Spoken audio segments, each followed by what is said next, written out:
Register ഒക്കെ ഉണ്ടാവുന്നുണ്ടെന്നല്ലേ പറഞ്ഞു തന്നല്ലേ? കുറച്ച് നമുക്ക് ഫോർമാലിറ്റീസ് ചെയ്യാനുണ്ട് അതിൻ്റെ. അതായത് നമ്മൾ ആദ്യം ഇങ്ങനെ ഒരു കൊട്ടേഷൻ അയക്കണം അങ്ങോട്ട്, എന്നിട്ട് അവരത് അക്സെപ്റ്റ് ചെയ്ത് കഴിഞ്ഞാൽ നമ്മൾ കുട്ടികളുടെ പേരുകൾ അയച്ച് അവിടെ അറ്റൻഡൻസ് മാർക്ക് ചെയ്യാനുള്ള ഷീറ്റ് കൊടുക്കണം. അതിനനുസരിച്ച് അവർ അറ്റൻഡൻസ് മാർക്ക് ചെയ്തിട്ടുള്ള ഷീറ്റ് നമുക്ക് തിരിച്ചയക്കണം. അതൊക്കെ ഒരു ഫയലായിട്ട് നമുക്കിവിടെ കീപ്പ് ചെയ്യണം. ഇൻസ്പെക്ഷൻ വരുമ്പോൾ സബ്മിറ്റ് ചെയ്യാനുള്ള ലെഡ്ജറിലൊന്നാണ് ഈ OJTയുടെ ഓൺ ജോബ് ട്രെയിനിങ് എന്ന് പറയുന്നത്. അപ്പോൾ അതുകൊണ്ടാണ് അതിന് കുറച്ച് ഫോർമാലിറ്റീസ് ഉണ്ട്. അതുകൊണ്ടാണ് എല്ലാവരോടും ചോദിക്കുന്നത്. സ്വന്തമായിട്ട് ചെയ്യുകയാണെങ്കിൽ ആ കമ്പനിയുടെ ഡീറ്റെയിൽസ് നമുക്ക് അയച്ചു തരണം. അപ്പോൾ ഇന്ന കുട്ടീനെ നമ്മൾ അങ്ങോട്ട് അയക്കട്ടെ എന്നുള്ളത് ഒരു കൊട്ടേഷൻ വയ്ക്കുന്ന രീതിയിൽ നമുക്ക് ഇവിടെ നിന്ന് ചെയ്യാനുണ്ട് ഓഫീസിൽ നിന്ന്. അപ്പോൾ നിങ്ങൾ ഏത് കമ്പനിയാണോ ഉദ്ദേശിക്കുന്നത് ആ കമ്പനിയുടെ ഡീറ്റെയിൽസ് എനിക്ക് അയച്ചു തരണം. എന്നാലേ നമുക്കത് ചെയ്യാൻ പറ്റുള്ളൂ. ഓരോരുത്തരും ചെയ്യുന്ന കമ്പനിയുടെ ഡീറ്റെയിൽസ് കമ്പനിയായിട്ട്, അതായത് രജിസ്റ്റർ നമ്പറുള്ള രജിസ്ട്രേഷൻ ചെയ്തിട്ടുള്ള ഒരു കമ്പനി, സീലും കാര്യങ്ങളൊക്കെ വേണം.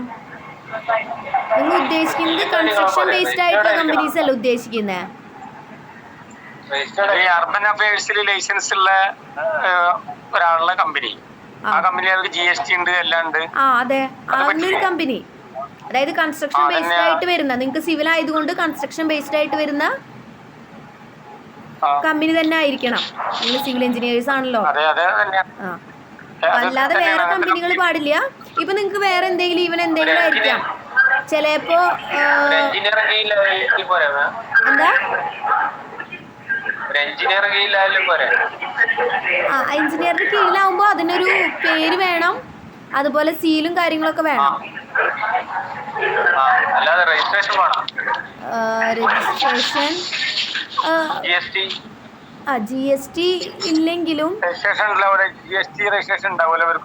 അതന്നെ ചോദിക്കുന്നത്. എഞ്ചിനീയേഴ്സ് ആയിരിക്കുമ്പോ അവരൊരു കമ്പനി അല്ലെങ്കിൽ ഒരു ഫേം ഉണ്ടെങ്കിൽ അതിന്റെ രജിസ്ട്രേഷൻ ചെയ്തിട്ടുണ്ടാവുമല്ലോ.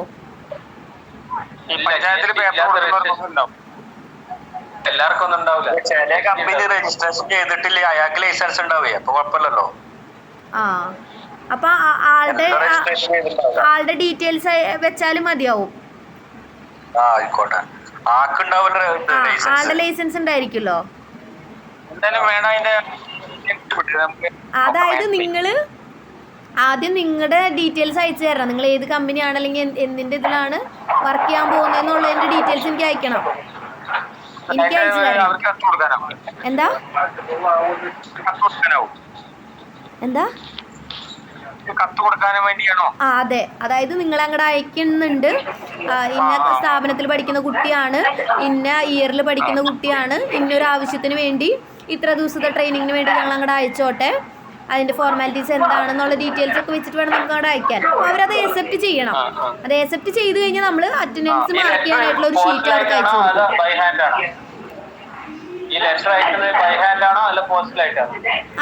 ഞങ്ങൾ അയക്കുന്നതോ? ഞങ്ങൾ മെയിൽ അയക്കുകയാണ് ചെയ്യുക.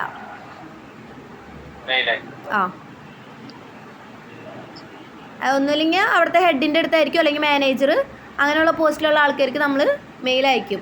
ഇന്നതിങ്ങനെ ചെയ്തോട്ടെ അല്ലെങ്കിൽ ഇങ്ങനെ അയച്ചോട്ടെ കുട്ടികളെ എന്ന് പറഞ്ഞിട്ട്. അതൊരു ഫോർമാലിറ്റി. അതായത് ഓൺ ജോബ് ട്രെയിനിങ് എന്ന് പറയുന്ന ലെഡ്ജറിൽ വെക്കാനുള്ള ലിസ്റ്റിൻ്റെ ഒരു ഫോർമാലിറ്റി അനുസരിച്ച് നമ്മൾ ചെയ്യണമെന്നുള്ളൂ. നമ്മൾ ഓടിച്ചെന്ന ഒരു കുട്ടീനെ നമ്മളവിടെ ഏൽപ്പിച്ച് കൊടുക്കുകയല്ലോ ചെയ്യാം. നമ്മളൊരു കമ്പനിയിൽ അന്വേഷിച്ച് നമ്മളിങ്ങനെ അയച്ചോട്ടെ എന്നുള്ളത് അവരുടെ അടുത്ത് ഒരു പെർമിഷൻ ചോദിക്കുന്ന പോലെ ഒരു ലെറ്റർ വെച്ച് അവരത് അക്സെപ്റ്റ് ചെയ്തതിന് ശേഷമല്ലേ അവർ പിന്നെ അതുപോലെ അറ്റൻഡൻസ് നോട്ട് ചെയ്യണം. അതിൻ്റെ ഫോർമാലിറ്റിക്ക് വേണ്ടി അവർ അക്സെപ്റ്റ് ചെയ്തിട്ട് ഒരു റിപ്ലൈ വന്നു കഴിഞ്ഞാൽ നമ്മൾ അറ്റൻഡൻസ് ഷീറ്റും പിന്നെ അതുപോലെ കുട്ടികളെ അയക്കുന്ന ഡേറ്റും പറയും. അതാണ് ഫോർമാലിറ്റി അതിൻ്റെ. അപ്പം നിങ്ങൾ അതൊക്കെ ഇവിടെ നിന്ന് അയച്ചു കൊടുക്കും അവർക്ക്. അപ്പോൾ അവർ അറ്റൻഡൻസ് നോട്ട് ചെയ്തിട്ടുള്ള കാര്യങ്ങൾ, അതായത് ഇപ്പം നിങ്ങൾ ചെയ്യുന്നത് ഉഡായിപ്പായിട്ടാണല്ലോ. അതായത് അങ്ങനെ ഒരു ഫേമിൽ വർക്ക് ചെയ്യുന്നില്ല, ഇല്ലല്ലോ. എന്താ ശരിക്കും ചെയ്യുന്നുണ്ടോ?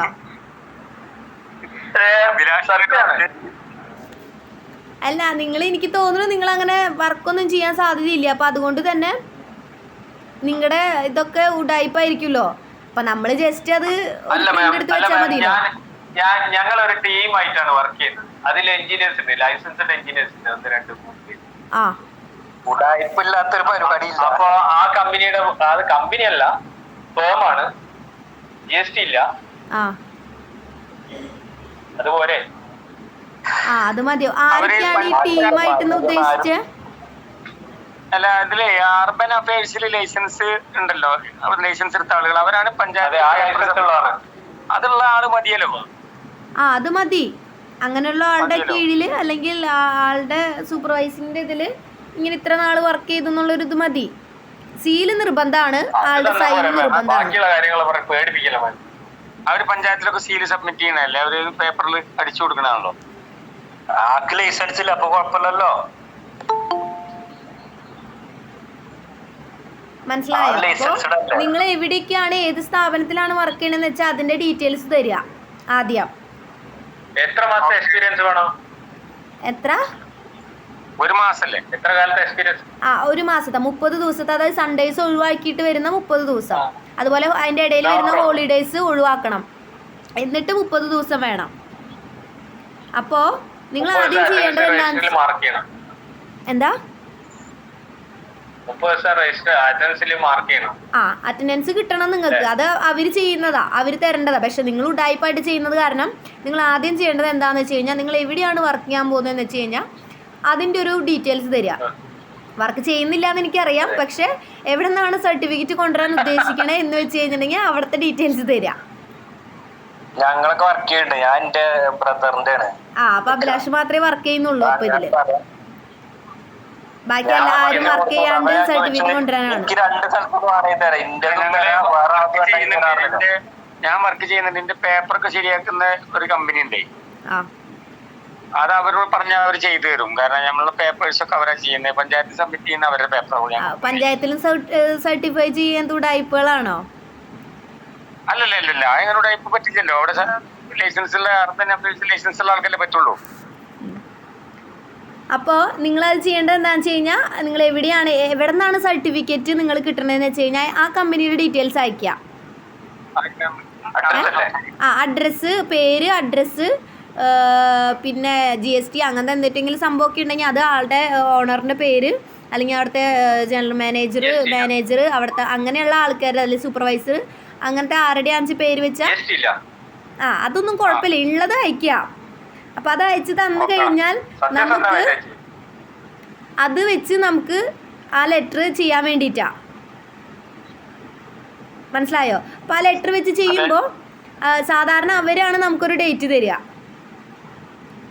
ചിലപ്പോൾ അവർ പറയും ഇത്ര ദിവസമൊന്നും നമുക്ക് നിർത്താൻ പറ്റില്ല, കുറച്ച് ദിവസം നിർത്താൻ പറ്റുള്ളൂ, പക്ഷെ സർട്ടിഫിക്കറ്റിൽ നമ്മൾ ഈ ദിവസം അഡ്ജസ്റ്റ് ചെയ്ത് തരാമെന്ന് പറയും. അങ്ങനെയാണ് അവർ പറയാറ്. എന്താ? അതല്ല, അങ്ങനെയാണ് കുട്ടികളുടെ കേസിൽ പറയാ. അപ്പോൾ നമ്മളിങ്ങനെ ക്രിയേറ്റ് ചെയ്തെടുക്കുകയാണ്. അതായത് നമ്മളിങ്ങനെ ചെയ്തു, അപ്പോൾ അവർ ഈ ഡേറ്റ് തന്നു എന്നൊക്കെ നമ്മൾ തന്നെ ക്രിയേറ്റ് ചെയ്തെടുക്കുക. മനസ്സിലായോ? അപ്പോൾ അതിന് വേണ്ടിയിട്ടാണ് നിങ്ങളുടെ കമ്പനിയുടെ ഡീറ്റെയിൽസും കാര്യങ്ങളും അയക്കാൻ പറഞ്ഞാൽ അത് അയക്കാം. അപ്പോൾ നമ്മൾ ഇവിടെ നിന്ന് ഒരു ലെറ്റർ ചെയ്തിട്ട് ബാക്കി ഡേറ്റും കാര്യങ്ങളൊക്കെ നിങ്ങൾക്ക് തരും. അപ്പോൾ നിങ്ങളതിൻ്റെ കണ്ടൻറ്റും തരും, അതിൽ നിങ്ങളുടെ പേരൊക്കെ ആഡ് ചെയ്തിട്ട് സർട്ടിഫിക്കറ്റ് ചെയ്യാം. ഓക്കെ മാഡം, ഈ CAD കോഴ്സുകൾ അങ്ങനെ പറ്റുമോ? CAD കോഴ്സ് നമുക്ക് ശരിക്കും വരുന്നത് സെക്കൻഡ് ഇയറിലാണ്.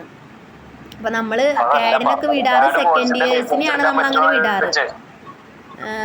അതല്ല പറഞ്ഞോളൂ, ആ സ്ഥാപനത്തിന്റെ ലൈസൻസ് മതിയോന്ന്, ലൈസൻസ് പറ്റുമോ ചോദിച്ചേ. അവള് CAD സെന്ററിൽ വർക്ക് ചെയ്യാം, അവളെ തന്നെയാണ്. അപ്പൊ ഇപ്പൊ ടീച്ചർ പറഞ്ഞത് ഇങ്ങനെ ചെയ്യാൻ പറ്റുമോ ചോദിക്കുക, CAD സെന്ററിന്റെ പറ്റുമോന്ന്. പക്ഷെ CAD എന്ന് പറഞ്ഞിട്ട് വെക്കരുത്. അതായത് കൺസ്ട്രക്ഷൻ്റെ എന്തെങ്കിലും ചെയ്യുന്നുണ്ടോ നിങ്ങൾ? അവരന്വേഷിക്കാനൊന്നും പോകുന്നില്ല. അപ്പോൾ സൈറ്റിലെ വർക്കായിട്ട് നിങ്ങൾ ചെയ്യണമെന്ന് മാത്രം. CAD എന്ന് വെച്ചിട്ട് ചെയ്യാൻ പാടില്ല. അതായത് ഇപ്പൊ കമ്പനിയുടെ പേരെന്താ? Autodesk CAD centre. നിങ്ങൾ അതിൻ്റെ കൂടെ നിങ്ങൾക്ക് എന്തെങ്കിലും കൺസ്ട്രക്ഷൻ വർക്ക് കാര്യങ്ങളൊക്കെ ചെയ്യുന്നുണ്ടോ? അപ്പോൾ എന്താ, നമ്മൾ സ്റ്റുഡൻസിനൊക്കെ ഇന്റേൺഷിപ്പിന് വിടുന്ന ടൈപ്പ് ഉള്ള കമ്പനികളുണ്ട്. എന്നാൽ അവിടെ നിന്ന് ചെയ്യാൻ പറ്റുന്നുണ്ടെങ്കിൽ അങ്ങനെ ചെയ്താൽ മതി. അവരുടെ അടുത്ത് ചോദിച്ചു നോക്കൂ, നമുക്കിങ്ങനെ ചെയ്തു തരുമോ എന്നുള്ളത്. ഇതേ കാഡ് സെന്ററിൽ നിന്ന് ഇങ്ങനെ വരുമ്പോഴേ പേര് നമ്മൾ സെക്കൻഡ് ഇയേഴ്സിനാണ്. ഇപ്പം നമ്മൾ നോക്കണ കൺസ്ട്രക്ഷൻ ആയിട്ട് ചെയ്യുന്നവരെയാ. സെക്കൻഡ് ഇയർ ആകുമ്പോൾ കാഡ് സെന്റർ നമുക്ക് പക്കയാണ്. കാരണം നമ്മൾ സെക്കൻഡ് ഇയറിലാണ് ഓട്ടോക്കാഡ് പഠിക്കുന്നത്. ഇപ്പോൾ ഓട്ടോക്കാഡ് എന്താണെന്ന് അറിയാത്ത കുട്ടികളെ നമ്മൾ ഓട്ടോക്കാഡ് ഫസ്റ്റ് ഇയറിൽ വിടാന്ന് പറഞ്ഞാൽ അത് ശുദ്ധ മണ്ടത്തരായി പോകുമല്ലോ. ഒരു കാഡ് സെന്റർ അതൊരു സർട്ടിഫിക്കറ്റിൽ വരുമ്പോൾ കാഡ് സെന്റർ എന്നുള്ള ഹെഡിങ്ങിലാണ് വരിക.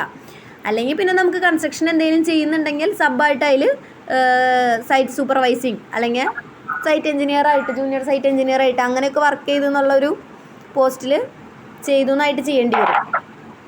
അപ്പോഴും നമ്മുടെ ഈ കാഡ് സെന്റർ എന്നുള്ള ആ പേര് അല്ലെങ്കിൽ ആ സർട്ടിഫിക്കറ്റിൽ അങ്ങനെ നിൽക്കും. അപ്പോൾ അവർ നോർമലി നോക്കുക ഇതാണ്, അതായത് കൺസ്ട്രക്ഷൻ ബേസ്ഡ് ആയിട്ട് ചെയ്യണം നമ്മൾ ഫസ്റ്റ് ഇയർ. സെക്കൻഡ് ഇയർ ആകുമ്പോൾ ഈ ഓക്കെയാണ്, കാഡ് സെന്റർ ആണ് നമ്മൾ കൂടുതൽ പ്രിഫർ ചെയ്യാം. കാരണം നമ്മൾ പ്രാക്ടിക്കലി ചെയ്യുന്നത് എന്താണ്, കാഡിൻ്റെ ആണ്, ഓട്ടോക്കാഡാണ് ചെയ്യുന്നത്. അപ്പോൾ സെക്കൻഡ് ഇയർ ആകുമ്പോൾ ഓക്കെയാണ്. ഓക്കെ, എന്ത് ബിസിനസ്സാണ്? പിന്നെ ബിസിനസ്സാണ്, പൈസ ഉള്ളത് പരിപാടിയില്ല. ഒരു പേപ്പറിനാണ് ഈ ചോദിക്കുന്നത്, ഒരു പേപ്പർ, ഒരു സീൽ, ഒരു ഒപ്പ്. അതിനൊക്കെ വലിയ മൂല്യം ഉണ്ടാക്കി കിട്ടണേ കുറച്ച് പാടാണ്. 1000 ഡിഗ്രി സർട്ടിഫിക്കറ്റ് കിട്ടും. അതന്നെ, ഇതിന് വലിയ കാര്യങ്ങളൊന്നുമില്ല. ആരെങ്കിലൊക്കെ അറിയണതുണ്ടെങ്കിൽ ഒരു 5 മിനിറ്റ് 10 മിനിറ്റ് കൊണ്ട് കിട്ടാവുന്ന സാധനമേ ഉള്ളൂ. ഇത് കണ്ടന്റ് ഒന്നും കൊടുക്കുകയാണെങ്കിൽ ഒന്നുമില്ല. ആരുടെയെങ്കിലും ഒരു സർട്ടിഫിക്കറ്റ് എടുക്കുക, അതൊന്ന് ജസ്റ്റ് ഒന്ന് സ്കാൻ ചെയ്യുക, സ്കാൻ ചെയ്തിട്ട് അതിൽ എഡിറ്റ് ചെയ്യുക, പേരും ബാക്കി കാര്യങ്ങൾ എഡിറ്റ് ചെയ്യുക. അതിൻ്റെ ഒരു ആവശ്യമുള്ളൂ. ചെയ്യുകയാണെങ്കിൽ തന്നെ നിങ്ങൾ കമ്പൈൻ ചെയ്തിട്ട് അങ്ങനെ ചെയ്യുന്നുണ്ടെങ്കിൽ അങ്ങനെ ചെയ്യാം. ഓക്കെ, അപ്പോൾ അതിന്റെ കാര്യം അങ്ങനെയാണ്. അപ്പോൾ നിങ്ങൾ അങ്ങനെ ചെയ്യാം. നിങ്ങൾ ചെയ്യുന്ന കമ്പനിയുടെ പേരും ഡീറ്റെയിൽസ് അയച്ചു തരാം.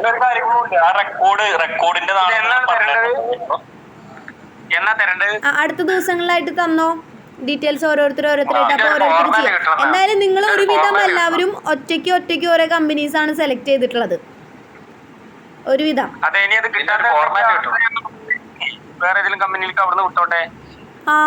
ചെയ്തോ. നിങ്ങൾക്ക് ഒരു ഇപ്പോൾ എനിക്കറിയില്ല നിങ്ങൾക്ക് എവിടെ നിന്നാണ് സർട്ടിഫിക്കറ്റ് കിട്ടാന്ന് വെച്ചാൽ അവിടെ നിന്നുള്ള അതിൻ്റെ ഡീറ്റെയിൽസ് തന്നാൽ മതി ആ കമ്പനിയുടെ.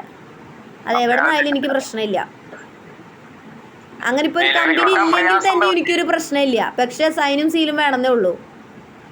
അതെ, കിട്ടാൻ പ്രയാസമുള്ളവരെ അവിടുന്ന് സഹായിച്ചു കൊടുത്താൽ മതി.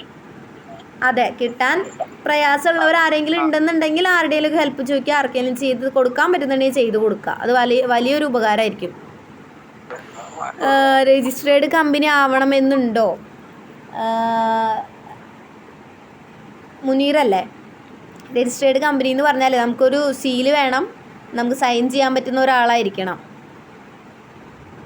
കമ്പനി ഏതാവട്ടെ, അവർ ചിലപ്പോൾ കമ്പനി ഒന്നും അന്വേഷിക്കാനൊന്നും പോകുന്നില്ല. എനിക്കിപ്പോ ഒരു ബാങ്കിന്റെ സൂപ്പർവിഷൻ ഉണ്ടായിരുന്നു. ഞാനിപ്പോ അവിടെ നിന്ന് ചെയ്തത് എന്താ വെച്ചാൽ, ഞാൻ തലാപ്പിൽ അസോസിയേറ്റ്സ് എന്നൊരു സ്ഥാപനമുണ്ട്, അവരുടെ പേപ്പറാണ് ഞാൻ കൊടുക്കുന്നത്. അവരുടെ പേരിലാണ് ഞാൻ ആ വർക്ക് എടുത്തത്.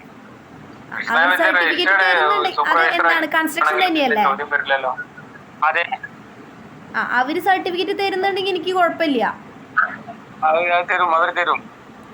ഇല്ല മാം, ഈ രജിസ്റ്റേർഡ് എഞ്ചിനീയറോ സൂപ്പർവൈസർ ആണെങ്കിൽ പിന്നെ ചോദ്യമൊന്നും വരില്ലല്ലോ. അവരെ ലൈസൻസ് നമ്പർ ഉണ്ടാവില്ലേ? അതായത് ഒന്നില്ലെങ്കിൽ ലൈസൻസ്ഡ് ആയിട്ടുള്ള ആൾക്കാര് അല്ലെങ്കിൽ ലൈസൻസ്ഡ് ആയിട്ടുള്ള കമ്പനി. മനസ്സിലായോ? ഓക്കെ, ഒരു ഫോർമാറ്റ് കിട്ടിയാൽ മതി. അപ്പൊ ആ കമ്പനിയുടെ ഡീറ്റെയിൽസും കാര്യം സൈൻ ചെയ്യേണ്ട ആള് എ ഗ്രേഡ് ആവണമെന്നൊരു, എ ഗ്രേഡോ ബി ഗ്രേഡോ എന്താണെങ്കിലും കുഴപ്പമില്ല. ചിലപ്പോൾ നിങ്ങൾക്ക് സൈൻ ചെയ്ത് തരുന്ന ആൾ, ഇപ്പോൾ ഒരു കമ്പനിയിൽ വർക്ക് ചെയ്തുകൊണ്ടിരിക്കുക നിങ്ങൾ, ചിലപ്പോൾ നിങ്ങൾക്ക് സൈൻ ചെയ്ത് തരാനുള്ള അതോറിറ്റി എന്ന് പറയുന്നത് ചിലപ്പോൾ സൈറ്റ് എഞ്ചിനീയർ ആയിരിക്കാം, അല്ലെങ്കിൽ ഏതെങ്കിലും ഒരു മാനേജർ ആയിരിക്കാം, അല്ലെങ്കിൽ ചിലപ്പോൾ ഓണർ ആയിരിക്കാം. ഇയാൾക്ക് ചിലപ്പോൾ രജിസ്ട്രേഷൻ ഉണ്ടായിരിക്കില്ല, ലൈസൻസ് ഉള്ള ആളായിരിക്കണം എന്നില്ല. അതുപോലെ തന്നെ വർക്ക് അറിയണമെന്ന ആളായിരിക്കണം എന്നൊരു നിർബന്ധവും ഇല്ല.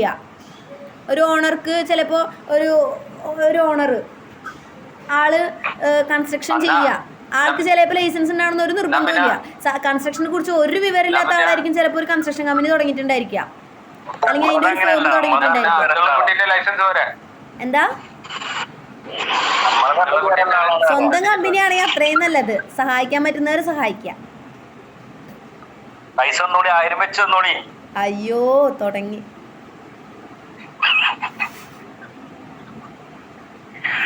1000 വെച്ച് തരാണെങ്കിൽ നമ്മള് കൊടുക്കണം അല്ലേ? അഭിലാഷ് 1000 ഇല്ലാതെ ഞങ്ങളൊന്ന് ചെയ്യാൻ പറ്റുമോ നോക്കട്ടെ. ലാസ്റ്റ് ആയി നമുക്ക് നോക്കാം. അതായത് ഇങ്ങനെ ഒരു കമ്പനി വേണമെന്ന് എനിക്ക് നിർബന്ധം ഇല്ല. കമ്പനി വേണമെന്ന് ഇപ്പൊ ആരും അന്വേഷിക്കാൻ പോകുന്നില്ല അങ്ങനെ ഒരു കമ്പനി ഉണ്ടോ എന്നുള്ളത്. ഷെൽ കമ്പനി മതി. സ്റ്റീലോ? ഷെല്ല് കടലാസ് കമ്പനി. കടലാസ് കമ്പനിയോ? അതെ, ഷെൽ കമ്പനി കടലാസിന് മാത്രമേ ഉണ്ടാവും. അതൊന്നും പറ്റൊന്നുമില്ല. കടലാസ് കമ്പനിയോ? നിങ്ങൾ കൺസ്ട്രക്ഷൻ ബേസ്ഡ് ആയിട്ടുള്ള എന്തെങ്കിലും നോക്കുന്നേ? അതന്നെ, കടലാസിന് കൺസ്ട്രക്ഷൻ കമ്പനി തന്നെ ആയിരിക്കും. അതാണ് പറയുന്നത്. എന്താ ഉദ്ദേശിച്ചത്? കമ്പനി ഉണ്ടാവില്ല. ഓ അങ്ങനെയോ? എന്തായാലും കുഴപ്പമില്ല. എനിക്ക് അതിന്റെ ഡീറ്റെയിൽസ് കിട്ടിയാൽ മതി. എനിക്ക് ബാക്കി ഫോർമാലിറ്റീസ് ചെയ്യിപ്പിക്കാൻ വേണ്ടിട്ടാ. ഓക്കെ. അപ്പൊ അതുപോലെ എന്താണ് അടുത്ത? സനിമോൻ ഇപ്പൊ എത്തിയിട്ടുള്ളൂ, പിന്നെ പറയാട്ടോ. എന്താണ് ഞാൻ ക്ലാസ് എടുക്കാം. നാളെ ഉണ്ടാവില്ല. നാളെ ഞാനിവിടെ വരയ്ക്കാൻ കഴിയാൻ നിക്കണ്ടി വരും. അതെ, ഞാൻ നാളെ എത്തും. നാളെ ആണോ? ഞാൻ ഇപ്പൊ ഈ ആഴ്ച ഉണ്ടാവൂല എന്തായാലും.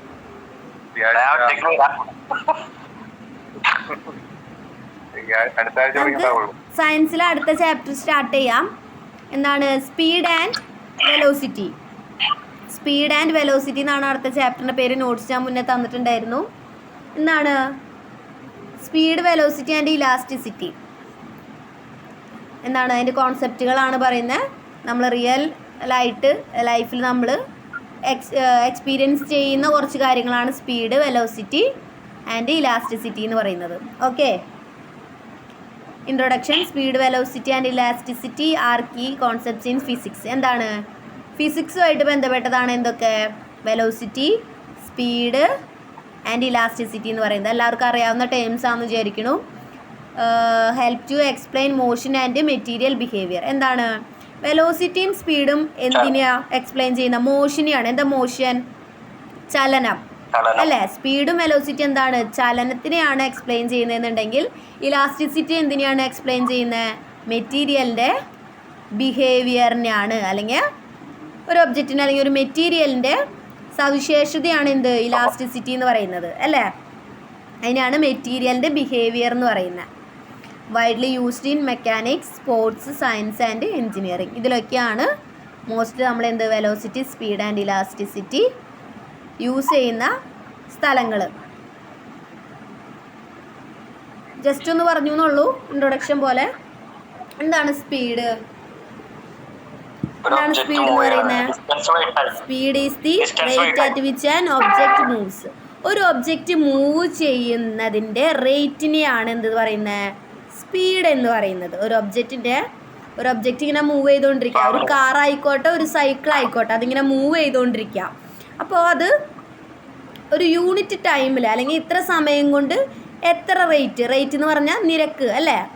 എത്ര നിരക്കിലാണ് അത് മൂവ് ചെയ്തുകൊണ്ടിരിക്കുന്നത്, അല്ലെങ്കിൽ അത് എത്ര നിരക്കിലാണ് അത് സഞ്ചരിച്ചു കൊണ്ടിരിക്കുന്നത്, അല്ലെങ്കിൽ അതിൻ്റെ ചലനം നടക്കുന്നത്, അതിനെയാണ് എന്ത് പറയുക? സ്പീഡ് എന്ന് പറയുക. ഇപ്പം നമ്മൾ എന്താ പറയുക? സ്പീഡിൽ ഓടാൻ പറയും, അല്ലെങ്കിൽ സ്പീഡ് കുറച്ചിട്ട് ഓടാൻ പറയും. അല്ലെങ്കിൽ ഒരു സൈക്കിൾ ചവിട്ടുമ്പോൾ എന്താണ് അതിൻ്റെ സ്പീഡ് പറയും അല്ലേ? ഇത്ര മിനിറ്റിൽ ഇത്രയാണ് അതിൻ്റെ സ്പീഡ്. അല്ലെങ്കിൽ നമ്മളൊരു കാറിൻ്റെ, ഒരു ബൈക്കിൻ്റെ എങ്ങനെ പറയുക? സ്പീഡ് എങ്ങനെ പറയുക? പറഞ്ഞ് സ്പീഡ് അതെ, അതൊന്ന് പറഞ്ഞ് ടേംസിൽ പറഞ്ഞത്. അതല്ല ഞാൻ ചോദിക്കുന്നത്. ഒരു സ്പീഡിന് ഒരു എക്സാമ്പിൾ പറയാനാ പറയുന്നത്. എന്താ? ഒരു എക്സാമ്പിൾ പറയാൻ.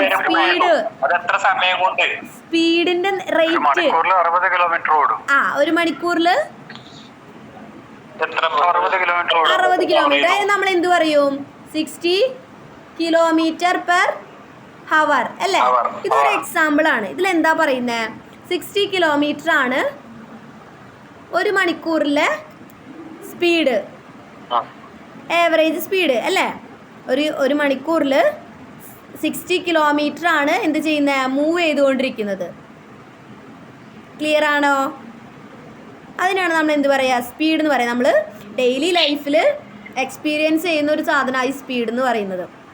ഇത്ര സ്പീഡിൽ നമ്മൾ സഞ്ചരിച്ചു, അല്ലെങ്കിൽ ഇത്ര സ്പീഡ് ഓവർ സ്പീഡാണ്, അറിയുന്നതാണല്ലോ എല്ലാവർക്കും. സ്പീഡ് അതായത് ഒരു ഒബ്ജക്റ്റ് മൂവ് ചെയ്യുന്നതിൻ്റെ റേറ്റിനെയാണ് നമ്മൾ എന്ത് പറയുക, സ്പീഡ് എന്ന് പറയുക. ക്ലിയർ ആയല്ലോ? പിന്നെന്താ സ്കേലാർ ക്വാണ്ടിറ്റി. എന്താ ഈ സ്കേലാർ ക്വാണ്ടിറ്റി എന്ന് പറഞ്ഞാൽ? ഓൺലി മാഗ്നിറ്റ്യൂഡ് മാത്രമേ ഉണ്ടാവുള്ളൂ. എന്തിനാ ഈ മാഗ്നിറ്റ്യൂഡ് എന്ന് പറയാ? ഡിസ്പ്ലേസ്മെന്റ്, അതായത് ഡിസ്റ്റൻസ് ട്രാവൽ ചെയ്യുന്നതിനാണ് നമ്മൾ എന്ത് പറയാ, മാഗ്നിറ്റ്യൂഡ് എന്ന് പറയാ. ഇപ്പൊ സ്പീഡിൽ നമ്മൾ ഇത്ര ഡിസ്റ്റൻസ് ട്രാവൽ ചെയ്യുന്നുണ്ട് അല്ലേ? പിന്നെ എന്ത് പറയുന്നില്ല, ഡയറക്ഷൻ പറയുന്നില്ല. സ്പീഡിൽ നമ്മൾ ഡയറക്ഷൻ പറയുന്നുണ്ടോ? ഇല്ല, സ്പീഡിൽ നമ്മൾ ഒരിക്കലും ഡയറക്ഷൻ പറയില്ല. സ്പീഡിൻ്റെ റേറ്റ് മാത്രമേ നമ്മൾ പറയുള്ളൂ. അതായത് 60 km/h അല്ല. അതിൽ ഡയറക്ഷൻ എവിടെയെങ്കിലും വരുന്നുണ്ടോ? നോർത്ത് ഡയറക്ഷനോ സൗത്ത് ഡയറക്ഷനോ അങ്ങനെ എന്തെങ്കിലും പറയുന്നുണ്ടോ? അല്ലെങ്കിൽ 42 ഡിഗ്രി ബെയറിങ്ങിലാണ് സഞ്ചരിക്കുന്നത്, അതൊന്നും പറയുന്നില്ലല്ലോ. എന്താണ് ഓൺലി മാഗ്നിറ്റ്യൂഡ്? മാഗ്നിറ്റ്യൂഡ് എന്ന് പറഞ്ഞു കഴിഞ്ഞാൽ എന്താണ്, ഡിസ്റ്റൻസ് ട്രാവൽ ചെയ്യുന്നത് മാത്രമേ പറയുന്നുള്ളൂ. അത്തരം ക്വാണ്ടിറ്റീനെയാണ് നമ്മൾ സ്കേലാർ ക്വാണ്ടിറ്റി എന്ന് പറയുക. എന്താ? ഓൺലി മാഗ്നിറ്റ്യൂഡ്, മാഗ്നിറ്റ്യൂഡ് മാത്രമുള്ള ക്വാണ്ടിറ്റീനെയാണ് നമ്മൾ സ്കേലാർ ക്വാണ്ടിറ്റി എന്ന് പറയാം. ക്ലിയർ ആയോ?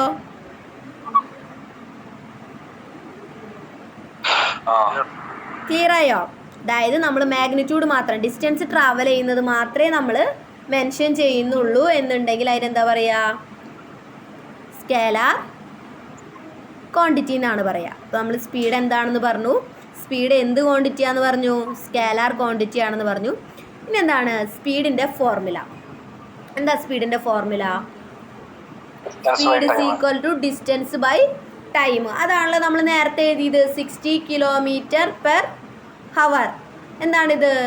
ഇതാണ് ഡിസ്റ്റൻസ് ഡിവൈഡഡ് ബൈ ടൈം. എത്രയാണ്? ഹവറിലാണ് തന്നിട്ടുള്ളത്. ക്ലിയർ ആയോ? Distance by time. നിങ്ങൾ എപ്പോഴും സ്പീഡ് കാര്യം പറയുമ്പോൾ ഈ 60 km/h എന്നുള്ളത് മൈൻഡിൽ വരുത്താം. മനസ്സിലായോ? അപ്പം തന്നെ അതിൻ്റെ ഫോർമുല ഓർമ്മ വരും. 60 km അതായത് ഡിസ്റ്റൻസ് ആണ്, ഡിവൈഡഡ് ബൈ ഹവർ എന്താണ്, ടൈമാണ്. ക്ലിയർ ആയോ? സ്പീഡിൻ്റെ ഫോർമുല എന്താണ്? Distance by time. എന്താണ് യൂണിറ്റ്? എന്താ വരിക? മീറ്റർ/സെക്കൻഡ്. അതായത് ഡിസ്റ്റൻസ് മീറ്ററിലും ടൈം നമ്മൾ സെക്കൻഡിലുമാണ് പറയുക അല്ലേ? മീറ്ററിൻ്റെ അതായത് ലെങ്ത്തിൻ്റെ യൂണിറ്റ് എന്താണ്? SI യൂണിറ്റ് മീറ്റർ ആണ്. യൂണിറ്റ് ഒന്നുകൂടെ എഴുതിക്കോട്ടെ, താഴെ നോട്ടിൽ എഴുതാം, എഴുതി ചേർക്കാം. യൂണിറ്റ് എന്താണ്? മീറ്റർ/സെക്കൻഡ്, അല്ലെങ്കിൽ M/S എന്ന് എഴുതിയാൽ മതി. മീറ്റർ/സെക്കൻഡ്. ക്ലിയർ ആണല്ലോ? ഇക്വേഷനിൽ തന്നെ നമുക്ക് യൂണിറ്റ് കണ്ടുപിടിക്കാം. അതുപോലെ 60 km/h എന്നുള്ള കാര്യം ഓർമ്മ വെച്ച് കഴിഞ്ഞാൽ നമുക്ക് എന്ത് കിട്ടും? ഫോർമുലയും കിട്ടും, യൂണിറ്റും കിട്ടും. സ്പീഡിൻ്റെ കാര്യം ഓക്കെ ആണല്ലോ? ക്ലിയർ അല്ലേ? മാഡം മാഗ്നിറ്റ്യൂഡ് അതൊരു എക്സാമ്പിൾ വെച്ചിട്ടൊന്ന് പറയുമോ? മാഗ്നിറ്റ്യൂഡ് എന്ന് പറഞ്ഞു കഴിഞ്ഞാൽ ഡിസ്റ്റൻസ് ട്രാവൽ ചെയ്യുന്നതിനെയാണ് നമ്മൾ മാഗ്നിറ്റ്യൂഡ് എന്ന് പറയുക. ഇപ്പോൾ വെലോസിറ്റിയും നമ്മൾ എന്താണ് പറയുക, ഡിസ്റ്റൻസ് ട്രാവൽ ചെയ്യുന്നത് തന്നെയാണ്. വെലോസിറ്റി എന്ന് പറഞ്ഞാൽ എന്താണ്? ഡിസ്റ്റൻസ് ട്രാവൽ ചെയ്യുന്നതാണ്. നോർമലി നമ്മൾ ഡിസ്റ്റൻസ് ട്രാവൽ ചെയ്യാന്ന് പറഞ്ഞാൽ ഒരു സൈക്കിൾ ഇത്ര ദൂരം സഞ്ചരിച്ചു, അതായത് ഒരു സീറോ ഇതൊരു ലൈനാണ്, ഇത് 10 കിലോമീറ്റർ ഉണ്ട്, ഇവിടെ സീറോ, ഇവിടെ എത്തുമ്പോൾ 10 കിലോമീറ്റർ ആവും. ഇത്രത്തോളം സഞ്ചരിച്ചു, അത്രേ ഉള്ളൂ അതിന്. മാഗ്നിറ്റ്യൂഡ് എന്ന് പറഞ്ഞാൽ ഡിസ്റ്റൻസ് ട്രാവൽ ചെയ്യുന്നതിന്, അതിനെയാണ് നമ്മൾ മാഗ്നിറ്റ്യൂഡ് എന്ന് പറയുക. ഒരാൾ നടന്നതായിരിക്കാം, ഒരാൾ സൈക്കിൾ ചവിട്ടിയതായിരിക്കാം, ഒരു കാറ് സഞ്ചരിക്കുന്നതായിരിക്കാം. ഇതിലൊക്കെ സ്പീഡ് ഡിഫറെൻ്റ് ആയിട്ട് വരാം കേട്ടോ. Initial velocity, final velocity. Initial velocity, final velocity. വെലോസിറ്റിയിൽ നമ്മൾ പഠിക്കുന്നുണ്ട്. അതായത് ഇതിൽ ഇത്രേ ഉള്ളൂ. മാഗ്നിറ്റ്യൂഡ് എന്ന് പറഞ്ഞു കഴിഞ്ഞാൽ ഡിസ്റ്റൻസ് ഇത്രയും ട്രാവൽ ചെയ്യുന്നു, ഡിസ്റ്റൻസ് സഞ്ചരിക്കുന്നു, നമ്മൾ ഇത്ര ഡിസ്റ്റൻസ് സഞ്ചരിക്കുന്നു. അതായത് ഡിസ്റ്റൻസ് ട്രാവൽ ചെയ്യുന്ന അതിനെയാണ് നമ്മൾ മാഗ്നിറ്റ്യൂഡ് എന്ന് പറയുക. ഇതൊരാൾ നടന്നതായിരിക്കാം, സൈക്കിൾ ചവിട്ടിയതായിരിക്കാം, കാറ് പോയതായിരിക്കാം, ബസ്സായിരിക്കാം, എന്തും ആയിരിക്കാം. ഇത്രത്തോളം ഡിസ്റ്റൻസ് നമ്മൾ ട്രാവൽ ചെയ്ത്. ഇപ്പോൾ 0 തന്നെ ആവണമെന്നില്ല, 0 കിലോമീറ്ററിൽ നിന്ന് തന്നെ സ്റ്റാർട്ട് ചെയ്യണമെന്നില്ലല്ലോ. ഇടയിൽ നിന്ന് ഏത് കിലോമീറ്ററിൽ വേണമെങ്കിലും ഇവിടെ 10 കിലോമീറ്ററിൽ സ്റ്റാർട്ട് ചെയ്യാം, ഇവിടെ എത്തും 20 കിലോമീറ്റർ. നമ്മൾ സഞ്ചരിച്ചത് 10 കിലോമീറ്റർ ആണ് ടോട്ടല്. മനസ്സിലായോ? അത്രേ ഉള്ളൂ. മാഗ്നിറ്റ്യൂഡ് എന്ന് പറഞ്ഞു കഴിഞ്ഞിട്ടുണ്ടെങ്കിൽ ഓൺലി ഡിസ്പ്ലേസ്മെന്റ് പറയുക. അതായത് ഡിസ്റ്റൻസ് എത്രയാണോ ട്രാവൽ ചെയ്തത് അത് മാത്രം മാഗ്നിറ്റ്യൂഡ്. ഡയറക്ഷൻ എന്ന് പറഞ്ഞു കഴിഞ്ഞാൽ നമ്മൾ ഇതിൻ്റെ ഇടയിൽ എന്തും കൂടി പറയും, ഡയറക്ഷനും കൂടിയും പറയും. അത്തരത്തിലുള്ള നമ്മൾ വെക്റ്റർ ക്വാണ്ടിറ്റി എന്ന് പറയാം. അത് അടുത്തതിൽ നമ്മൾ വെലോസിറ്റിയിൽ പറയുന്നുണ്ട്. ഇതിപ്പോൾ മാഗ്നിറ്റ്യൂഡ് ക്ലിയർ ആണല്ലോ. എന്താണ് അടുത്തത്? വെലോസിറ്റി. എന്താ velocity? Velocity is speed with a direction. സ്പീഡും ഉണ്ടായിരിക്കും, അതിനൊരു ഡയറക്ഷനും കൂടി നമ്മൾ കൊടുക്കും. ക്ലിയർ ആയല്ലോ? നേരത്തെ നമ്മൾ എന്താ പറഞ്ഞ, മാഗ്നിറ്റ്യൂഡ് മാത്രമേ ഉണ്ടായിരുന്നുള്ളൂ. വെലോസിറ്റിയിൽ എത്തിയപ്പോൾ എന്തായി? മാഗ്നിറ്റ്യൂഡ് പ്ലസ് എന്തുണ്ട്? ഡയറക്ഷൻ. അത്തരം ക്വാണ്ടിറ്റിന് നമ്മൾ എന്താ പറയാ? Vector quantity has magnitude and direction. നമ്മൾ പറഞ്ഞു സ്പീഡിൽ നമ്മൾ പറഞ്ഞു മാഗ്നിറ്റ്യൂഡ് മാത്രമേ ഉള്ളൂ, അതായത് ഡിസ്റ്റൻസ് മാത്രമേ പറയുന്നുള്ളൂ. വെലോസിറ്റിയിൽ നമ്മൾ എന്തുകൂടി പറയുന്നുണ്ട്? ഡയറക്ഷൻ കൂടി പറയുന്നുണ്ട്. ആ സ്പീഡും അതിൻ്റെ ഡയറക്ഷനും നമ്മൾ പറയുന്നുണ്ട്. ക്ലിയർ ആയോ? അതായത് ഈ ഡിസ്പ്ലേസ്മെൻറ്റ്, അതായത് സ്പീഡ് വിത്ത് അതിൻ്റെ ടൈമും, അതായത് മാഗ്നിറ്റ്യൂഡും അതുപോലെ തന്നെ അതിൻ്റെ ഡയറക്ഷനും നമ്മൾ പറയുന്നുണ്ട്. ഈ ഒരു എക്സാമ്പിൾ നോക്കിയേ. Car moving at 60 km/h north. North എന്താണ്? അതൊരു ഡയറക്ഷൻ ഇൻഡിക്കേറ്റ് ചെയ്യാനാണ് നമ്മൾ പറയാം. നോർത്ത് എന്ന് വെച്ചാൽ എന്താണ്? ഒരു ഡയറക്ഷനാണ്. നോർത്ത്, സൗത്ത്, ഈസ്റ്റ്, വെസ്റ്റ് എന്താണ്? അതൊരു ഡയറക്ഷനാണ്. അപ്പോൾ car moving at 60 km/h north എന്ന് പറഞ്ഞാൽ അതെന്താണ്? സ്പീഡും ഉണ്ട്, അവിടെ ഡയറക്ഷനും ഉണ്ട്. അപ്പം എന്താണ്? വെലോസിറ്റി ആണ് അല്ലേ? ഈസ് വെലോസിറ്റി ഇതിൽ തന്നെ എഴുതിയിട്ടുണ്ട്. Is velocity. ജസ്റ്റ് നമ്മൾ 60 km/h എന്ന് മാത്രമേ പറയുന്നുള്ളൂ എന്ന് വെച്ചാൽ അതെന്താണ്? അത് സ്പീഡാണ്. ഡയറക്ഷൻ ഇല്ല എന്നുണ്ടെങ്കിൽ അത് സ്പീഡ് മാത്രമാവും. ഡയറക്ഷനും കൂടുമ്പോൾ എന്തായിരിക്കും? സ്പീഡിൻ്റെ കൂടെ ഡയറക്ഷനും കൂടി കൂടുമ്പോൾ അത് വെലോസിറ്റി ആവും. ക്ലിയർ ആയോ?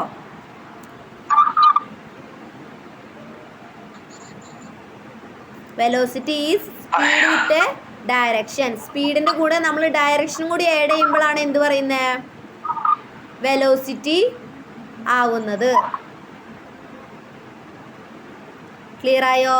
ഈ വെലോസിറ്റി എന്ന് പറയുന്നത് എന്താണ്? നമ്മൾ ഡിസ്റ്റൻസ് ട്രാവൽ ചെയ്യുന്നത് തന്നെയാണ്. പക്ഷെ അതിൻ്റെ കൂടെ നമ്മൾ എന്ത് പറയും? ഡിസ്റ്റൻസ് ട്രാവൽ ചെയ്യുന്നത് മാത്രമല്ല, നോർത്തിലും സൗത്തിലും വെസ്റ്റിലും ഈസ്റ്റിലും അങ്ങനെ ഡയറക്ഷൻസ് ഇൻഡിക്കേറ്റ് ചെയ്ത് കൊടുക്കുകയാണെങ്കിൽ അതെന്താണ്? വെലോസിറ്റി ആണ്. ക്ലിയർ ആയോ? അതാണ് velocity is speed with a direction.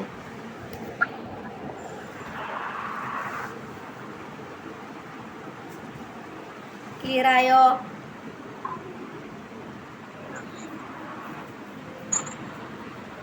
അത്തരത്തിൽ മാഗ്നിറ്റ്യൂഡും ഡയറക്ഷനും ഉണ്ടെങ്കിൽ അത്തരം ക്വാണ്ടിറ്റിന് നമ്മൾ വെക്റ്റർ ക്വാണ്ടിറ്റി എന്ന് പറയും. നേരത്തെ നമ്മൾ പറഞ്ഞു സ്കേലാർ ക്വാണ്ടിറ്റി എന്താണ്? ഓൺലി മാഗ്നിറ്റ്യൂഡ് മാത്രമേ ഉണ്ടായിരുന്നുള്ളൂ, അതുകൊണ്ട് സ്കേലാർ ക്വാണ്ടിറ്റി ആണ്. ഇവിടെ എന്താണ്? മാഗ്നിറ്റ്യൂഡും ഉണ്ട്, അതുപോലെ തന്നെ ഡയറക്ഷൻ ഉള്ളത് കൊണ്ട് തന്നെ നമ്മൾ അതിനെ വെക്റ്റർ ക്വാണ്ടിറ്റി എന്ന് പറയും. ക്ലിയർ ആണോ? അടുത്തെന്താണ്? ഇവ തമ്മിലൊരു ഡിഫറൻസ് പറഞ്ഞിരിക്കുക. എന്താണ് ഡിഫറൻസ്? സ്പീഡ് എന്താണ്? നമ്മൾ നേരത്തെ പറഞ്ഞു സ്പീഡിന് ഡയറക്ഷൻ ഉണ്ടാവില്ല. ഇതിലൊരു സംശയം എന്താ വെച്ചാൽ ഇപ്പൊ ഈ വെലോസിറ്റി സ്പീഡ് വിത്ത് ഡയറക്ഷൻ അതിനെ തന്നെയാണ് വെക്ടർ ക്വാണ്ടിറ്റി എന്ന് പറയുന്നത്. അതെ, വെക്റ്റർ ക്വാണ്ടിറ്റി എന്ന് പറഞ്ഞാൽ എന്താണ്? മാഗ്നിറ്റ്യൂഡും ഡയറക്ഷനും ഉള്ള ക്വാണ്ടിറ്റീസിനെ നമ്മൾ വെക്റ്റർ ക്വാണ്ടിറ്റി എന്ന് പറയും. വെലോസിറ്റി ആകുമ്പോൾ സ്പീഡും ഉണ്ട് ഡയറക്ഷനും ഉണ്ടല്ലോ, മാഗ്നിറ്റ്യൂഡും ഉണ്ട് ഡയറക്ഷനും ഉണ്ട്. അപ്പോൾ വെലോസിറ്റി എന്താണ്? വെക്റ്റർ ക്വാണ്ടിറ്റി ആണ്. എന്താണ് ഇത്? ഡിഫറൻസ് പറഞ്ഞിരിക്കുക. സ്പീഡ് എന്താണ്? സ്കേലാർ ക്വാണ്ടിറ്റി ആണ്. കാരണം എന്താ? മാഗ്നിറ്റ്യൂഡ് മാത്രമേ ഉള്ളൂ, നോ ഡയറക്ഷൻ. ഡയറക്ഷൻ ഇല്ല, ഓൺലി മാഗ്നിറ്റ്യൂഡ്. ക്ലിയർ ആണല്ലോ? പിന്നെ സ്പീഡ് എന്താണ്? ഒരു ഒബ്ജക്റ്റ് മൂവ് ചെയ്യുന്നതിൻ്റെ റേറ്റിനെയാണ് നമ്മൾ സ്പീഡ് എന്ന് പറയുക. അപ്പോൾ ഈ 3 പോയിന്റ് പഠിച്ചാൽ തന്നെ 3 കാര്യങ്ങളായി. അതായത് സ്പീഡും ഡയറക്ഷനും തമ്മിലുള്ള ഡിഫറൻസ് എഴുതാൻ പറഞ്ഞാൽ ആദ്യം എന്ത് എഴുതണം? സ്പീഡ് എന്താണെന്നുള്ളത് എഴുതണം. എന്താ സ്പീഡ്? എന്താ speed? Speed is the rate at which an object moves. ഒരു ഒബ്ജക്റ്റ് മൂവ് ചെയ്യുന്നതിൻ്റെ റേറ്റിനെയാണ് നമ്മൾ സ്പീഡ് എന്ന് പറയുക.